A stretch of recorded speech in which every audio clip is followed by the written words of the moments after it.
Hello and welcome to Weird in the Wade, a podcast about all that's weird, wonderful and a little off kilter in the town of Biggleswade in Bedfordshire.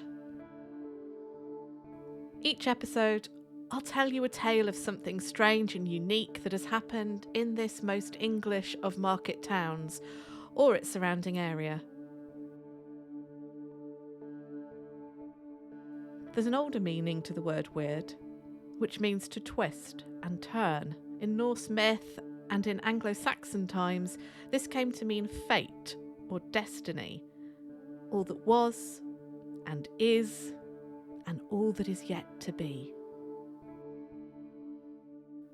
Whether it's tales of ghosts or flying saucer hoaxes, the big cat of Biggleswade, or the pot and poisoner, curious social history, or the Great Swan Mystery of 1935, we'll follow all the twists and turns and uncover fascinating stories that will speak to you today, wherever you are in the world. Welcome to Weird in the Wade.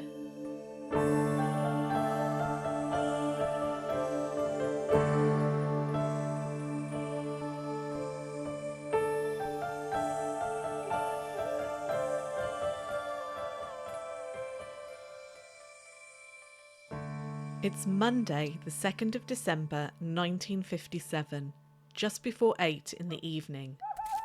On a dark hillside, in freezing weather, 4 men are staring skywards.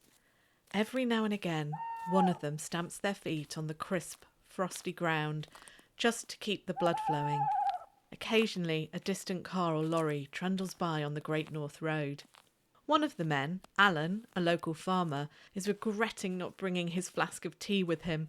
Should he go back to the car and fetch it? And risk missing it? Whatever it turns out to be? No, he'd never forgive himself. He returns his gaze skyward and banishes the thought of a steaming, comforting flask of tea. Another of the men, Patrick, is fiddling with some fancy recording gear he's brought with him. BBC stuff he's borrowing from work for the night. He shivers and fumbles with the buttons on his recording machine. He doesn't want the batteries to go flat, but he needs something to do though. So he just keeps testing, recording snippets of the night around them. Busy work to keep his mind off what might turn up in the night sky later. John, the man who's brought them here together, is rummaging in his pockets again. He keeps taking his pipe out, looking at it, then putting it away again. Patrick wishes he'd just light it and be done with it. But John doesn't seem nervous, just excited. The final man in their party is standing a little away from the others, his binoculars scanning the horizon purposefully, in a manner he is clearly accustomed to. He's Flight Lieutenant Jack Hunter of RAF Henlow, 24 years service under his belt, an expert in aircraft and missiles. The 8 p.m. train from Biggleswade to London rumbles past in the distance, and then the night around them falls silent again. Until... There, chaps, do you see it?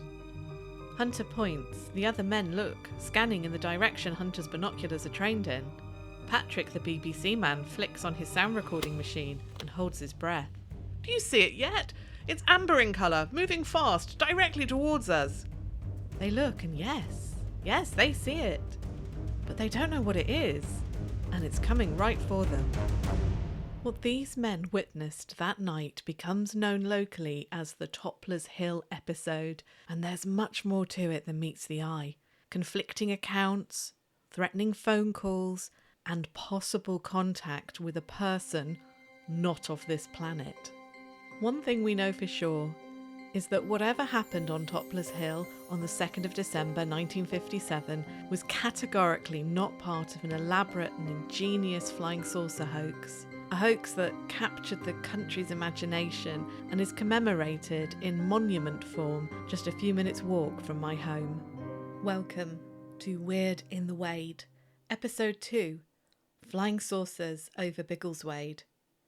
I'm your host, Nat Doig. On this episode, we'll investigate what really happened on Toppler's Hill that night, along with John Whitworth's strange, multiple encounters, including with what he thought was an alien being. We'll explore how this mysterious event on Topless Hill leads to a flying saucer hoax being discovered, and yet the Topless Hill incident is not part of that hoax. We'll meet a working-class engineering hero who built a flying saucer in his shed, and a woman defying conventions of the time by investigating UFOs with her trusty Labrador. It seems like for the last 70-odd years, UFOs have always been topical. Only a couple of months before recording this podcast, 3 unidentified flying objects were shot down over the US and Canada in February 2023. One was confirmed as a Chinese spy balloon, but the other 2 are still surrounded in mystery and speculation and haven't to date been recovered. But even this recent heightened interest in unidentified flying objects, or aerial phenomena as the military now like to call them, is nothing compared to how flying saucers gripped the popular imagination in the 1950s. By the mid-50s, flying saucer fever was sweeping through sleepy towns and villages of Great Britain, including Biggleswade. And I want to take a little bit of time exploring what was going on in 1950s Britain, because they really were obsessed with flying saucers back then. It's important to point out that in the 1950s, the term UFO was not universally used. Organisations of people who wanted to investigate the phenomena in a more systematic and scientific way were beginning to use the term unidentified flying object in a bid to move away from what they saw as the sensationalist term flying saucer. And to be fair, a lot of the flying saucer sightings reported at the time were not saucer-shaped at all. But the media and your average person on the street in, say, 1956 would refer to what we might call a UFO as a flying saucer. In many ways, it's not surprising that sightings of objects in the sky were becoming more common and of more interest back then. During the Second World War, a handful of UFO sightings were reported by military personnel and civilians who were having to keep a keen eye on the skies, alert to enemy bombers and missiles like the V-2 rockets. So it's not surprising that this vigilance for what might be flying above you in the skies continued. At the same time as this increased vigilance, there were many more identified craft flying above our skies than ever before. Commercial aircraft were increasing in number, as well as continued military activity as the Cold War grew in intensity. So there really were more flying objects. So it seems only logical some of those might be reported as unidentified by the public, especially if they were military related. And military exercises were stepping up as the political tensions of the Cold War between the West and the Soviet Union grew. This escalated further when on the 4th of October 1957, Sputnik, the first man-made satellite, was launched into orbit by the Soviets. It fell back into the Earth's atmosphere on January the 4th, 1958, creating concern about whether it would land back on Earth in a destructive way. The launch of Sputnik marks the start of the space race between the US and USSR. The American satellite Explorer 1 was launched successfully on the 31st of January the following year, 1958. The British public, geographically between the US and Soviet Union, watched on as these satellites were launched into the skies above them. It's hard to imagine what a big, exciting, but also worrying thing all of this was to the average person. It was all anyone could talk about. My mum's pet goldfish, which she had aged 5 in 1958, was called Sputnik. She remembers at the time hearing on the radio and listening to her mum and aunties talk about Sputnik and about flying saucers. What were they? What would you do if you saw one? And also knowing my nana and great aunties having a laugh at some of the more outlandish claims about aliens. I can imagine though that there was a general anxiety that these first tentative steps into space could somehow invite something from out there to come and see what was going on down here. No one had walked on the moon yet. Some people still clung to the belief that Mars had canals on it back then, signs of an industrial civilization, not categorically disproved until Mariner 4 sent back photographs of Mars's red but barren surface in 1965. Obviously, there were many others who believed that the increase in flying saucer reports were down to military activity, and that was referred to at the time in the newspapers as hush-hush experiments with flying craft, missiles or satellite technology. Over in the US in 1948, there was the Roswell incident, where reports of a crashed flying saucer were quickly denied by the same military that had issued the initial flying saucer report. A weather balloon was blamed for the confusion. This incident seems to have made the subject of flying saucers newsworthy first in the US and then over here in the UK. During the 1950s, the number of flying saucer sightings increases considerably. I did a general search over a 2-year period, 1956 to 58, through a newspaper archive, and I found 13 separate incidents reported, many of which get multiple newspapers covering them, so the number of articles is much greater. I did a more detailed search of just a 2-week period in 1958, and that generated 6 flying saucer reports, not related to any that we're covering today. And a UFO investigation organisation of the time reported receiving 2 sightings a week. During the 1950s, famous UK flying saucer sightings happened in as diverse places as Portsmouth, County Derry, Northern Ireland, Boston and Sleaford in Lincolnshire, Runcorn, Cheshire, Barnes and Hammersmith in London, Glasgow, and of course Biggleswade in Bedfordshire.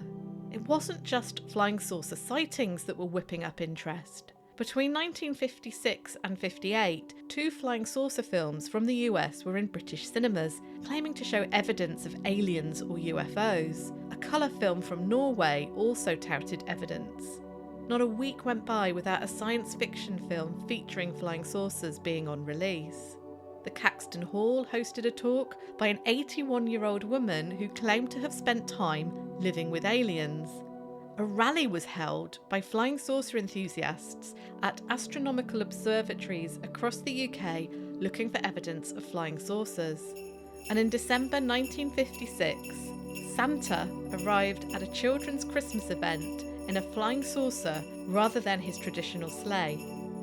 There was even a report in early May 1958, before our hoax was uncovered, that people in the Manchester area were setting off homemade flying saucers and rockets that were exploding and causing a lot of concern. It's clear that there was a huge appetite for flying saucers, and the press generally treated the subject with respect. But often there was a subtext to the articles, a raised eyebrow in the writing, so to speak. Reading letters from the public sent into newspapers at the time, it's clear that, like today, there were those who ardently believed that UFOs were from outer space, and others who thought they were Earth-based military inventions. And there were also some who found the whole thing very amusing.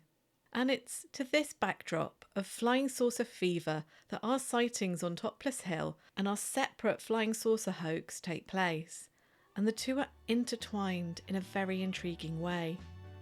Before we explore what happened on Topless Hill, I'm going to tell you about the Biggleswade flying saucer hoax, how it came about, who was behind it, and how it was discovered, because its discovery is closely linked to the investigation into Topless Hill. The Biggleswade flying saucer hoax was both national and international news for some weeks in May and June in 1958.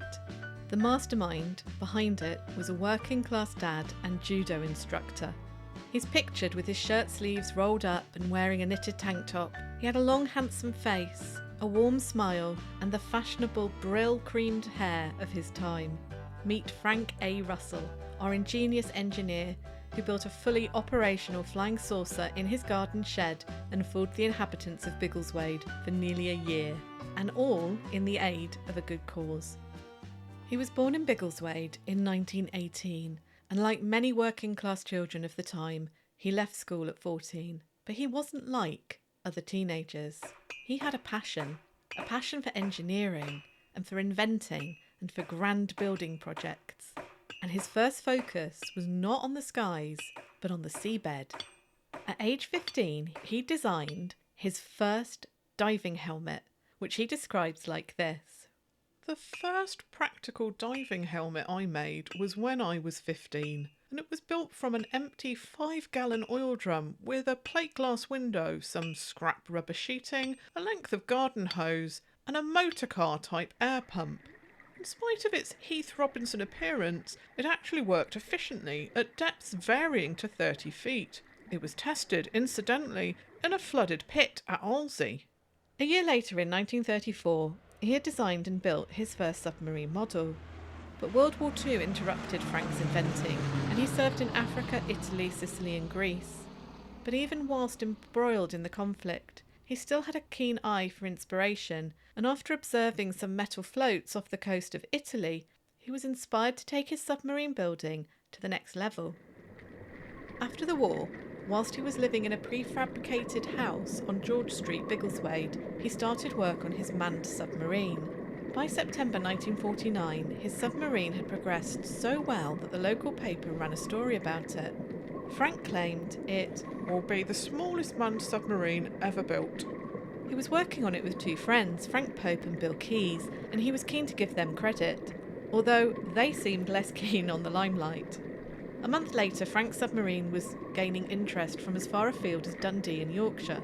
The article in the Dundee Evening Telegraph tells us that he had been building the submarine for 14 months, and that the dimensions were 16 feet 6 inches by 2 feet 6 inches. There is just enough room for one man, Frank, to steer it. It weighed half a ton and was fitted with oxygen tanks and cells that can absorb carbon dioxide. It had a telephone system so Frank could stay in touch with a boat which travelled behind it.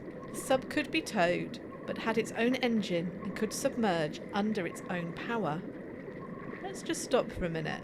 An ordinary working man in 1949, with a couple of his mates, built a fully operational submarine in his back garden, and it was fitted with carbon dioxide scrubbers. Frank's hope was to test the sub on the 4th of November 1949 in the River Ivell between Bedford and Biggleswade, and apparently film crews were interested in attending the test. Frank was keen to get outside funding, and he tells the press how much time and money it is costing him to build. Basically sets up a 1950s version of a GoFundMe scheme for his submarine project. He was ahead of his time in many ways.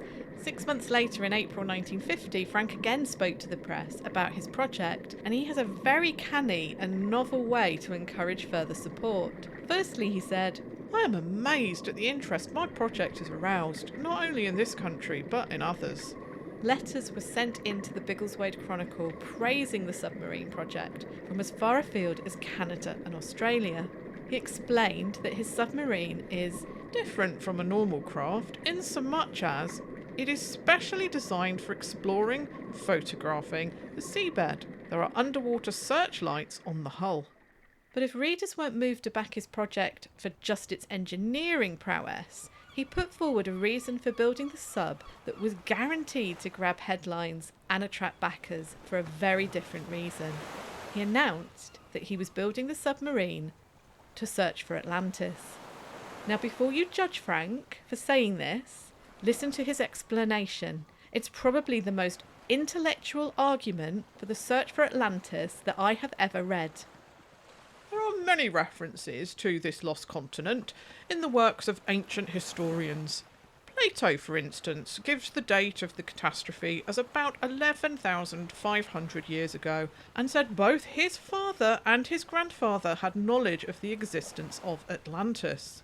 Others who referred to it were Hesiod, Euripides, Seneca, Pliny, Herodotus, who mentions it frequently, Virgil, and others. I believe that there are too many references to Atlantis for it to be merely a legend. The Earth is millions of years old, and our accurate knowledge of history is a mere couple of thousand years or so. It is quite possible that there were other people and civilizations of which we have no knowledge at all. I don't know if Frank's interviews with the press at the time generated the funding that he and his friends needed, but in June 1951 his submarine is featured in Biggleswade's Festival of Britain exhibition, and it is referred to as a working and tested submarine. I believe it was tested in the sea, but I haven't found any photographic evidence for the test. I have told you all of this because I think it tells you a lot about Frank as a man. He was inventive, hardworking, had a great sense of humour, and clearly was ahead of his time in many ways. And not just from an engineering point of view. The fact that he was a judo and jiu-jitsu instructor in Biggleswade who went out of his way to encourage women to join his club was quite a progressive thing to do at the time. Frank seems to have been a likeable and extremely talented engineer, also clearly determined and extremely intelligent. He was a great communicator and wasn't shy of appearing in the newspapers, nor for using the media in a very sophisticated way to draw attention to and to bring in funding for his project. The way he invokes Atlantis as a reason to build his submarine, but does it in such a scholarly way, shows how clever he was at what today we'd call PR. I found no more references to the submarine after June 1951, and Frank does admit that he started building a prototype flying craft in the early 1950s. It seems after the completion of his working one-man submarine, he shifts his focus skywards. So in the mid-50s, he was basically tinkering with what we'd think of today as drones. Again, we have Frank's own words for what motivated him to move from tinkering with flying models to creating a large flying saucer. And it was all because he was disappointed in the amount of charitable revenue Biggleswade's 1957 carnival brought in. So Biggleswade holds a carnival in June each year. There's a week-long set of events from a duck race along the river to pub quizzes, discos, and then the actual carnival parade with an elected king and queen and a fair on the Saturday. In fact, the carnival will be in Biggleswade just 2 weeks after this episode is released. Frank was involved in the 1957 carnival. I wonder if his judo group did a demonstration at it. And he and his friends were a little disappointed by the size of the crowds at the event. So Frank and his two accomplices, Mr. J. Bates and another who remained anonymous, got together to decide how they could make the next year's carnival a real success. I'll let Frank's own words take over the story from here, which are taken from a letter he sent into the local newspaper after his hoax was discovered. We hit upon the idea of flying saucers, of which so much has been heard in the press and on TV, etc. I had already constructed a small working model some years previously. It was not difficult to make a larger 4 feet diameter model on the same principle and suspend it on a large meteorological balloon, which we had intended for use in aerial photography. The whole assembly was wound up and down by means of a reel and line. The plan was to show it at various places at night in intervals for some months, thus creating interest and curiosity. And then, a week or so before the carnival week, an anonymous letter to the press would inform them that a saucer would appear over the town. We thought then and still do that this little scheme would have attracted large numbers of people to Biggleswade. After all, it's for a very good cause, and we had no qualms about it. It must be realised that secrecy was essential, and we dare not let anything be known at all. We have all had to tell more white lies recently than ever before. There's a lovely photograph in many of the newspapers of the time, showing Frank with his flying saucer. He holds it from the top. It's not much bigger than a large golfing umbrella in circumference. It's octagonal in shape, and it rises to a dome in the centre. There does appear to be holes cut into it, which light is shining out of. But the whole surface is covered in silver foil. Frank has his sleeves rolled up and is wearing a knitted tank top and is grinning mischievously at the camera. He's looking a little older than when photographed with his submarine, looking more like a trendy dad now.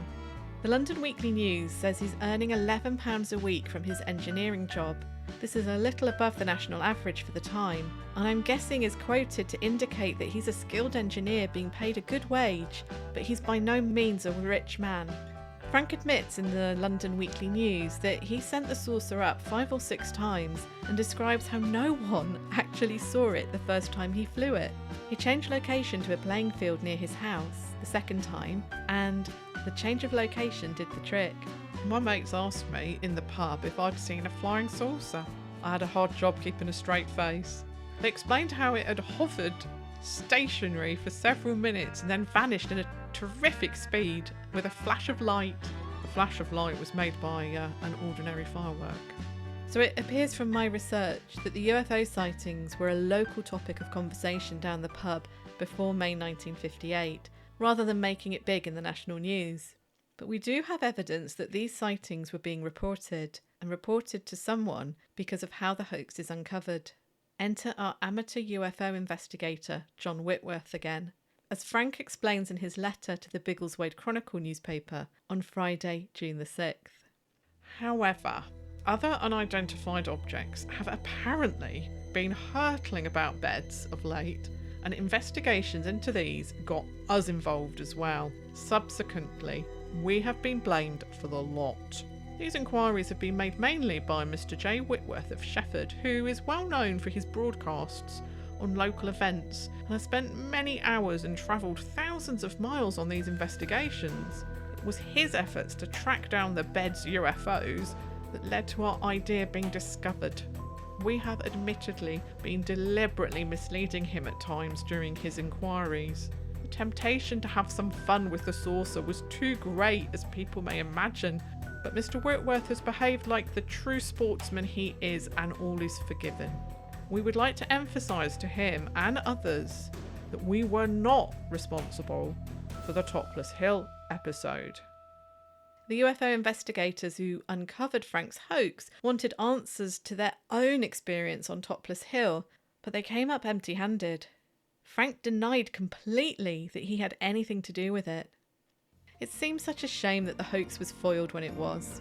I wonder how the story would be remembered now if on the day of the carnival Frank's flying saucer had appeared above the crowds. I'll come back to Frank's legacy later in the podcast. But what of Topless Hill? If it wasn't Frank's flying saucer that the four men saw, then what was it? At the heart of the Topless Hill incident is Shefford shopkeeper John Whitworth.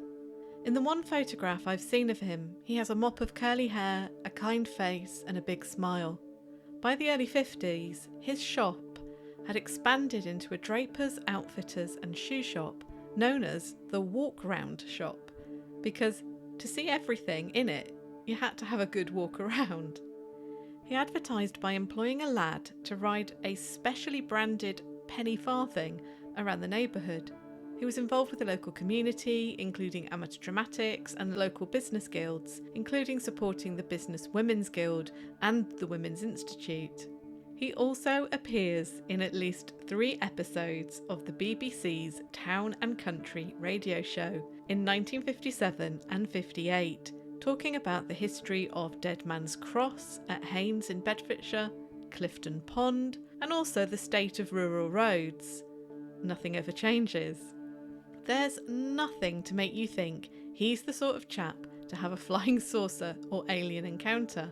But in the November of 1956, a year before the Topless Hill incident, that is exactly what happens to him. John Whitworth tells the People newspaper that it started with a strange customer entering his shop. This funny customer had long hair and a domed forehead.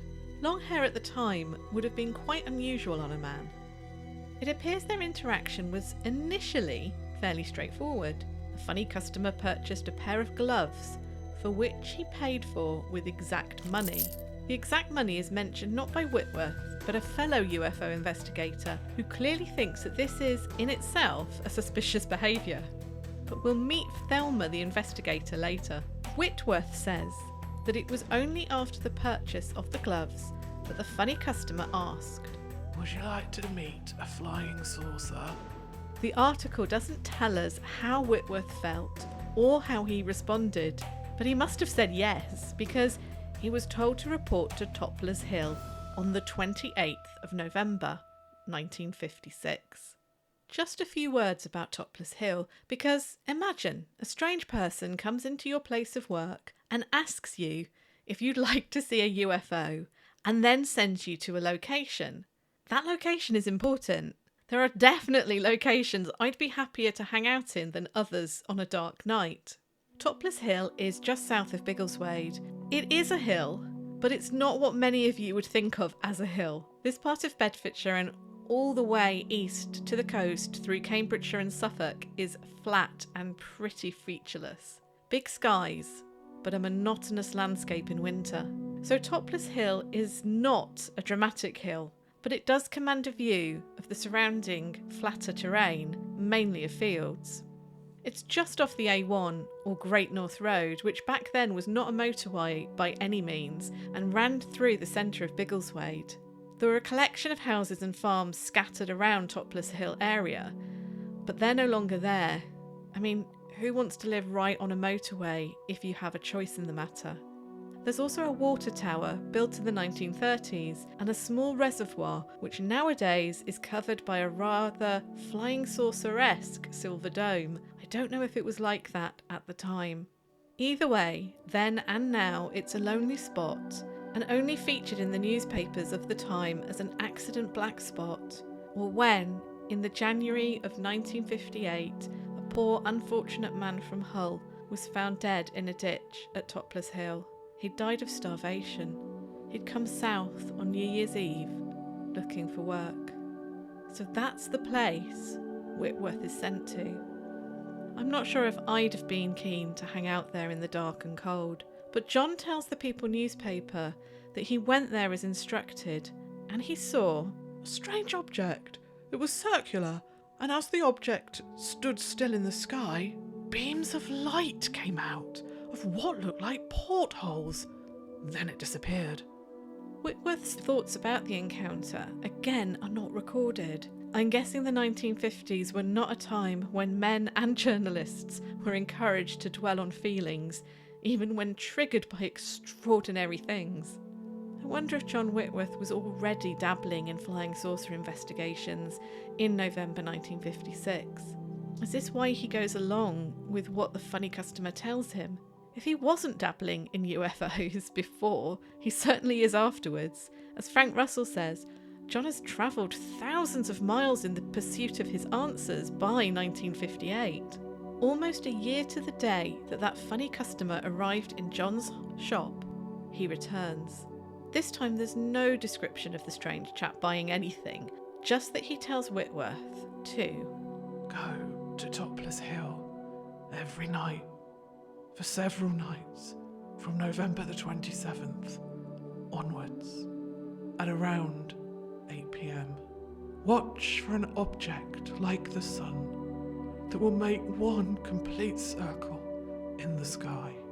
When you see this, you'll know that a flying saucer is due the next night. The whole setup does seem very elaborate and time-consuming. Whether we're dealing with a sophisticated hoax, alien beings wanting to make contact, or hush-hush military craft being shown off, there must be easier ways to go about it.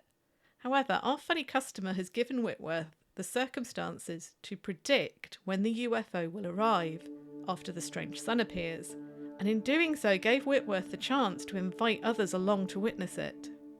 Whitworth went to Topless Hill, just south of Biggleswade, every night from the 27th of November, and we know, thanks to the local newspaper report, that on the 29th of November he was indeed in Biggleswade, where he was recording a meeting of the town's Women's Guild. They were holding a debate on whether husbands should help their wives in the home, and in case you're wondering, the debate was won by those proposing that men should indeed help their wives in the home.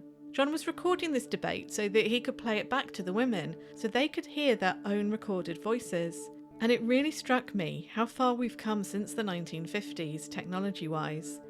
The thought of hearing a recording of your voice being a novelty, and something that had to be especially arranged, seems quite quaint and old-fashioned.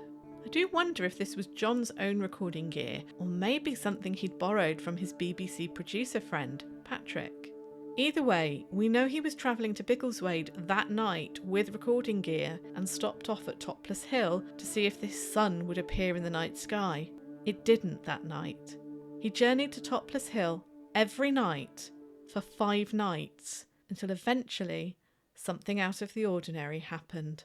On the 1st of December, which was a cold and frosty night, John finally saw a sun moving in a full circle around the sky, just as was foretold. It was on. The next night he was promised a flying saucer.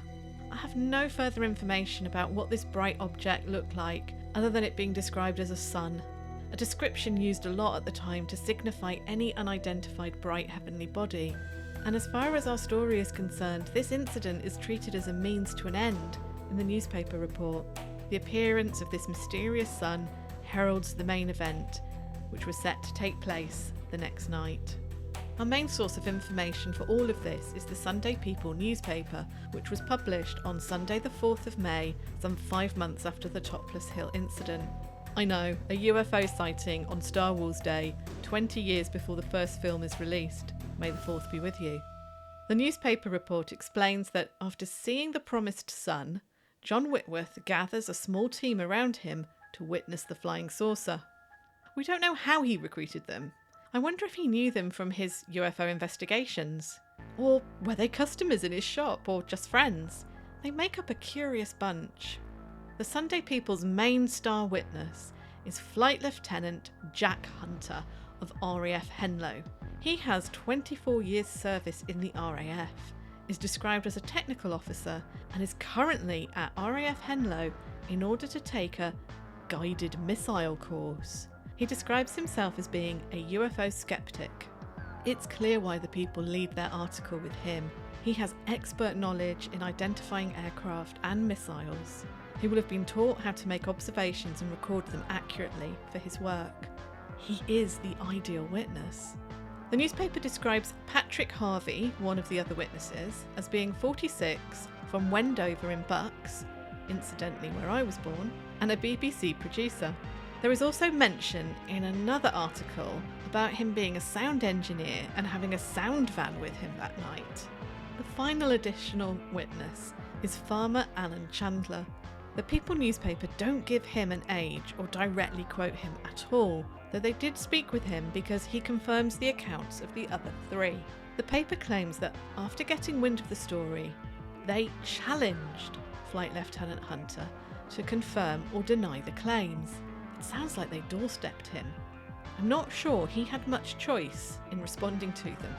And with Hunter's account, we are back where we started this episode, on that freezing cold evening of 2nd of December 1957, where 4 men braved the winter weather because they had been promised a flying saucer contact.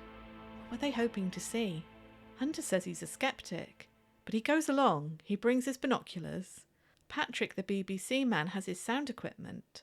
Were they hopeful? Or did they doubt Whitworth? Were they excited? Scared? Or did they think flying saucers were? Hush-hush military craft? Or do they think they're not of this world? Aliens or interdimensional beings? If Hunter was a skeptic, was he hoping to unmask a hoax that night? This is what he has to say. Just after 8 o'clock, I picked up a speck low in the sky, about 6 miles off. I estimate that it was travelling at 100 to 150 miles an hour. As the object came towards us, I noticed it was amber-coloured, and as it came closer still, it stood out in my binoculars like a very bright miniature sun. It was roughly the same size as a large aircraft, but it could not possibly have been an aircraft. There was no noise. It travelled about 1.5 miles before it faded away. From the object position in the sky, I say it would have been impossible for anyone to have staged a stunt. Chandler the farmer and Harvey, our sound engineer, back up Flight Lieutenant Hunter's account, and Patrick Harvey is quoted as saying, I find no normal explanation for what we saw. I am not saying we saw a flying saucer. It was something entirely unaccountable. The Sunday People yet again frustrate us by not giving us any further information either from John Whitworth or about the effect that this had on the men. They do reiterate that Flight Lieutenant Hunter remains silent until now for fear of not being believed. And they also put in bold and capitals the fact that Hunter said it could not be an aircraft, nor a missile, and it could not be a stunt. There are a few things that we can infer from the small amount of information we have. The incident was well known locally, so I'm guessing it was an open secret, discussed down the pub and in John's shop, possibly, and maybe recorded in media that is lost to us. Whitworth certainly was able to get together a small team of people who were interested enough to brave the cold temperatures to witness a flying saucer, whether they were from his pool of friends and associates or local flying saucer enthusiasts. Whitworth was definitely hoping to capture some evidence in the form of a sound recording, maybe for one of his BBC radio projects. And I did wonder why they didn't try and get photographic evidence. Certainly cameras were not rare, many families could afford a camera at the time. I'm assuming though that the average photographic technology in 1957 just wasn't good enough for nighttime shooting. BBC sound equipment would have seemed like a safe bet, if it wasn't for the fact that one of the most eerie features about this craft was that it made no sound. Again, I wonder what they expected. The flying saucer would make a noise, like an aircraft engine? Or maybe a laser beam would come out and zap something. Or maybe even that the chap with the long hair and domed forehead would appear, maybe beamed down from the flying saucer. But they were at least trying to capture evidence. That isn't the end of the matter though. We do have another mention of the Topless Hill event in the press. Enter Thelma Roberts, a 29-year-old office worker by day, International UFO Observation Corps member by night. Every newspaper article of the time makes sure to mention her attractiveness. She's pretty with brown hair and dark eyes, they say, and she has a trusty Labrador dog called Mullins. She's the 1950s UFO hunting heroine we didn't know we had. Thelma turns up in the newspapers in late May 1957, about 3 weeks after the Topless Hill story is splashed across the front page of the Sunday People, and about a week before Frank's hoax is uncovered in the press. Thelma was interviewed about another flying saucer sighting in Runcorn, Cheshire, but the London Weekly News of May 22nd carries a wide-ranging interview with Ms. Roberts, in which she's asked about contacts between people and flying saucers, or their pilots and crew. And this is where our story gets murkier, because Thelma Roberts starts talking about John Whitworth and Topless Hill, but her account differs from the Sunday People's in a really dramatic and baffling way. This is what the Weekly News prints. She, Thelma, spoke of an investigation she had carried out in Bedfordshire. There, a Mr. Whitworth had a contact. A man with a very high forehead and an unusual presence came into his shop and bought a white handkerchief, paying for it with the exact money. The man asked Mr. Whitworth if he would like to see a flying saucer and gave a number of directions. Mr. Whitworth carried out the instructions and eventually a saucer appeared. A year later, the visitor reappeared and said that Mr. Whitworth could have an actual contact. A large group of people, including a BBC recording van, went to the place of assignation, but no one else came, and there was no sighting. This obviously contradicts what Flight Lieutenant Hunter, Whitworth himself, and his 2 other witnesses say happened, and it seems unfathomable why less than 3 weeks after the story was splashed all over the Sunday People, one of the widest read newspapers of the day, that a UFO investigator would contradict it. And then what she says next is even stranger. She claims that late on the night of the 2nd of December, after the disappointment of the flying saucer not appearing, Whitworth was at home when he received a phone call.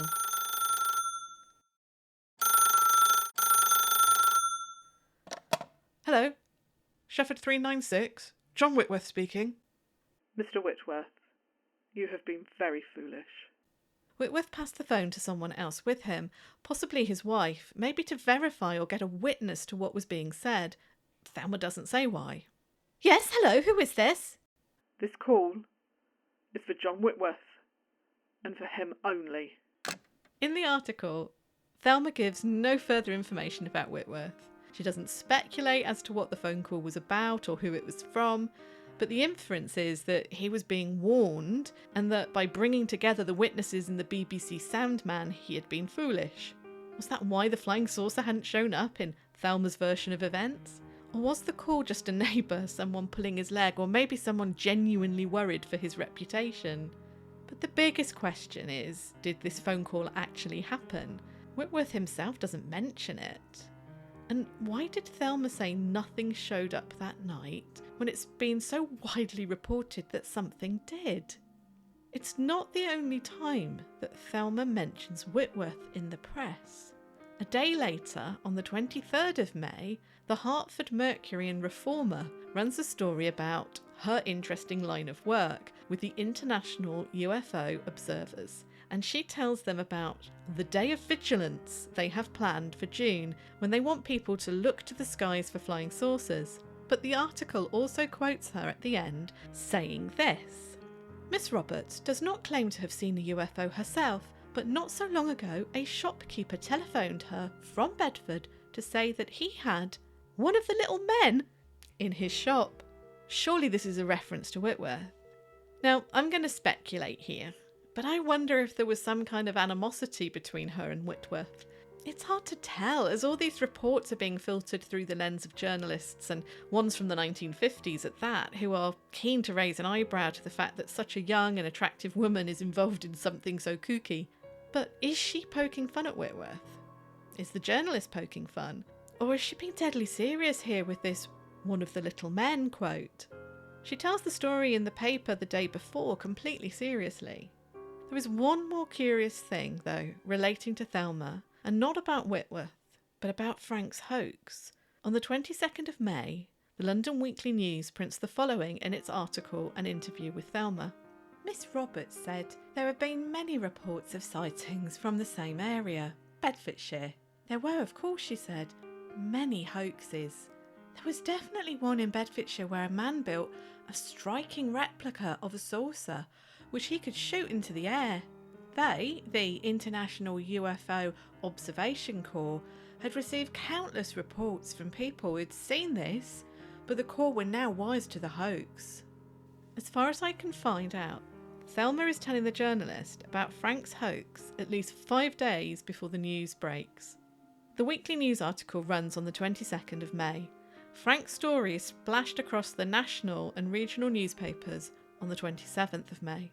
It's likely that the original story and equivalent of a press release went live on the 26th, but that means Thelma is still jumping the gun by mentioning it.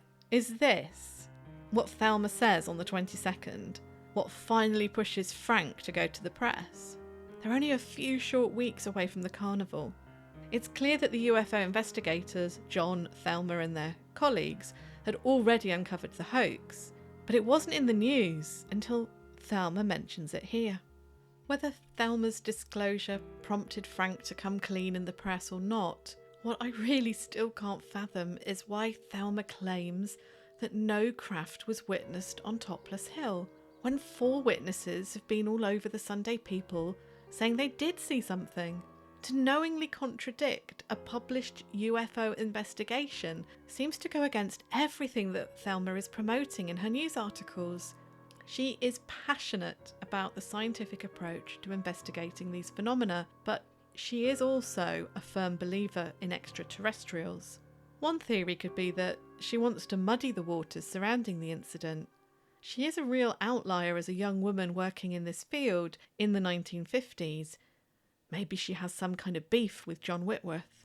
But maybe the simplest explanation is the best, and it was just one of those mix-ups, either on her part, or maybe on the journalist's part, or a bit of both. This is how conspiracy theories are created out of thin air. And what of this phone call to Whitworth? He doesn't mention it. Is it because he thinks it was just a local neighbour pulling his leg? Or did it genuinely spook him, and he doesn't want to tempt fate by talking about it? It seems a bit like a cliche to us now. UFO investigator or witness receives mysterious threats from a shadowy official. Men in Black.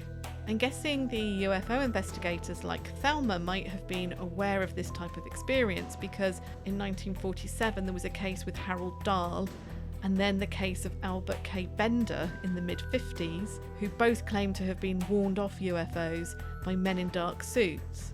But to the wider public, it must still have been a novel idea that flying saucer encounters went hand in hand with warnings from sinister authority figures. So could Topless Hill have been a hoax? Frank Russell certainly rules himself out, and I'm inclined to believe him. though the description of the craft Whitworth sees in 1956 sounds a lot like Frank's flying saucer. But Frank's a family man by the mid-50s.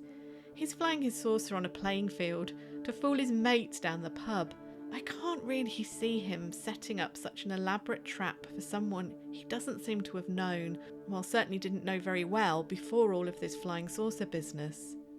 Also, most importantly, Frank wasn't interested in pranking individuals. He wanted to create a general buzz about flying saucers, and he wasn't a vindictive man out to humiliate or laugh at anyone.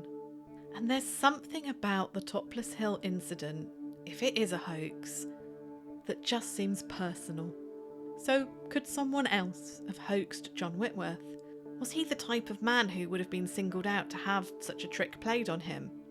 Well, he was certainly a local character, well known for his shop and his local BBC broadcasts. He was involved in the flying saucer community, but we don't know if that was before his first sighting or as a consequence of it. I did discover one thing about him. He was argumentative, or at least would argue with customers in a good-natured way. There's a photograph of him in a canoe with 3 other younger men. It was taken below Tower Bridge in London. The story that goes with this picture is that John got into an argument with 3 young customers in his shop. They were in his early 20s and he was 36. The young customers accused John of getting fat from standing behind his shop counter all day. In the photo, he looks fit and healthy, but maybe a little softer and heavier than his younger companions. Either way, he challenged them to canoe from Avonmouth to Tower Bridge in London with him to prove that he hadn't gone soft. The photo shows them arriving at Tower Bridge. The young men are topless, but John is in a white shirt sleeves rolled up. He's grinning in the sunshine. This anecdote tells me a couple of things. He's clearly someone who will rise to an argument and rise to a challenge in a good-natured, bantering kind of way, I think. I don't think it was a bitter argument, but I think these customers got to him. And one of his customers, for a bit of fun or with slightly more malicious intent, decided to play a trick on him. They were determined enough to send him on a wild goose chase, night after night, waiting for a flying saucer to arrive. Though surely the fun of this for the prankster would have been to see him each night waiting patiently and then leaving dejected and disappointed, yet coming back the next night and the next and the next to do just the same. It's cruel, and that's why I don't think Frank had anything to do with it. If Topless Hill was a hoax, I think it was personal. Someone who wanted to humiliate John, make him look daft. But there's one bit of the incident that I just can't get my head around as being part of a hoax, and that's what Flight Lieutenant Hunter saw on the 2nd of December. He is such a reliable witness, because he's used to working with aircraft and missiles and identifying them, recording sightings from during the war. And I'm not saying it couldn't have been hoaxed. I really don't know. But it must have been a jolly good one to fool him. It also might be worth noting here that one of the young men who teased Whitworth and took part in that canoe challenge in August 1958, just 3 months after the Topless Hill news story was splashed across the newspapers, was from RAF Chicksands. He was a junior member of the Air Force, but Chicksands from 1950 to 1995 was a US air base, so this young man was in the US Air Force. Could it be possible that someone from the US Air Base at Chicksands was pranking Whitworth? Maybe they knew that on the 2nd of December, a new state-of-the-art US aircraft was going to fly over the Bedfordshire countryside, and it was just another opportunity to have some fun with Whitworth again, like they had the year before. It's a theory. Chicksands is southeast of Topless Hill, and as the crow flies, it's about 6 miles away. Hunter says the craft appeared about 6 miles away at first, but sadly we don't know what direction Hunter said he saw it in. He just says on the horizon about 6 miles away. And it would have to be something really experimental for Hunter to not know what it was. He also would have known exactly where Chicksands was. The final hoax theory has to be that Whitworth himself was pranking everyone, but I can't find any indication that he was either a practical joker, had a connection with projects like this, or the skill and experience to orchestrate a flying saucer hoax. He wasn't like Frank. He certainly wasn't building UFOs in his shed. So I don't think John Whitworth was hoaxing us. I think he believed this was a real unexplained mystery. But then what was it if it wasn't a hoax? Whether it was aliens or the military, they certainly went about things in a really elaborate and nonsensical way. Why make John jump through so many hoops? Why not just show him the flying saucer? It's like everything feels like a hoax. The strange bloke in the shop and the weird instructions, they feel like a prank. And having to wait night after night for that flying saucer to appear, it just feels like a farce. But then, what was witnessed on the 2nd of December seems to be genuinely unexplained. An amber craft that was completely silent and moved really fast. So unless the hoaxers were tied up with the military and what was seen on the 2nd was an experimental craft after all, I really don't know what to make of it. But here's my best guess. John's shop was in the nearest town to RAF Chicksands. He clearly liked a bit of banter with his customers. Maybe a couple of his young American customers from Chicksands decided to play a prank on him. One of them raided the theatrical costume box, maybe even paid an old man to play the part for them. They sent him into that shop to entice John out with the promise of a flying saucer. Then they set up the sighting in 1956 in a way that made Whitworth jump through hoops for them, and they had a good laugh at John's expense.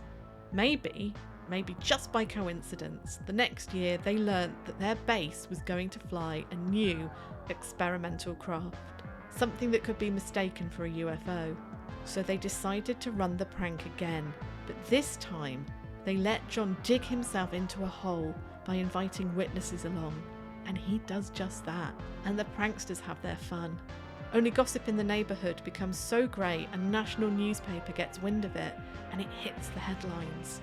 And if you want a bit of a conspiracy with your explanation, maybe the fact that there's only one obvious news story about it rather than multiple stories is because the US Air Force realise that Flight Lieutenant Hunter is describing one of their new aircraft, and they don't want anyone putting two and two together, so they encourage the press to not print anything more on this story. Who knows? Maybe they even phone Whitworth and warn him off. Just a theory. There is, of course, always the slim chance that it was aliens. What do you think? Would you go to these lengths to see a flying saucer? Or to make someone to believe that they'd seen one? And have you ever seen a UFO?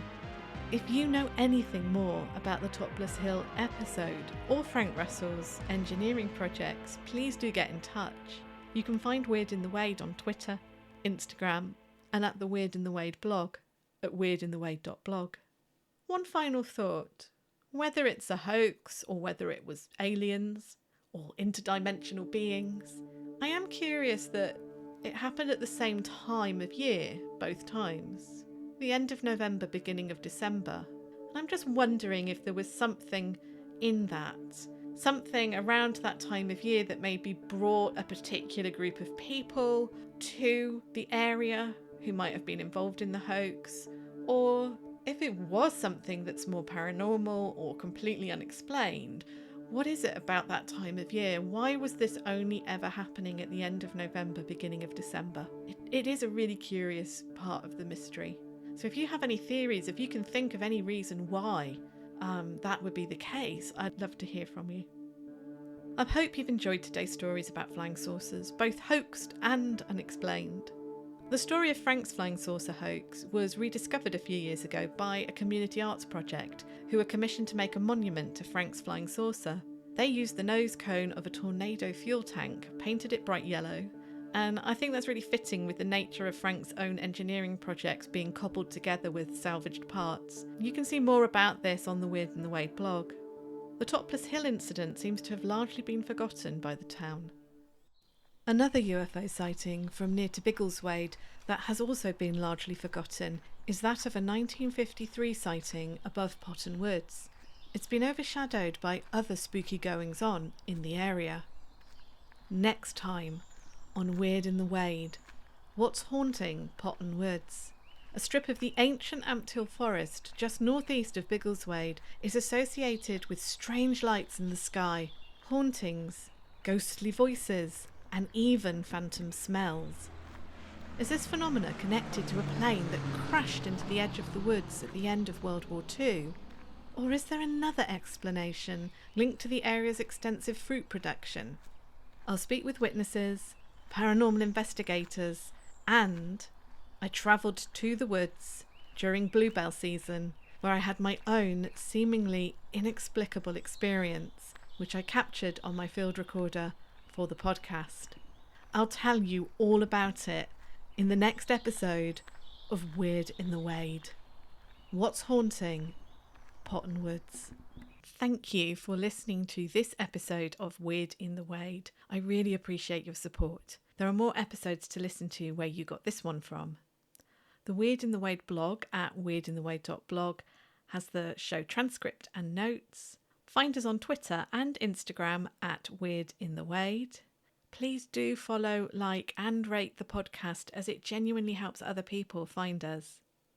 And if you are able to, please consider buying me a coffee at Ko-fi website. Find me at ko-fi.com/weirdinthewade.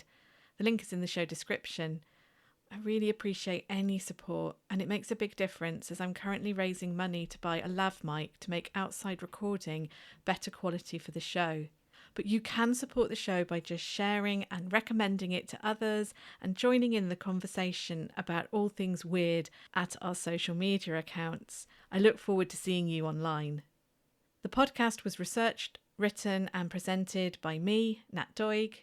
Tess Savigear wrote the theme music. Additional music and sound effects by Epidemic Sound, and the tawny owl at the start of the show was a sound clip from Joseph Sardin's bigsoundbank.com.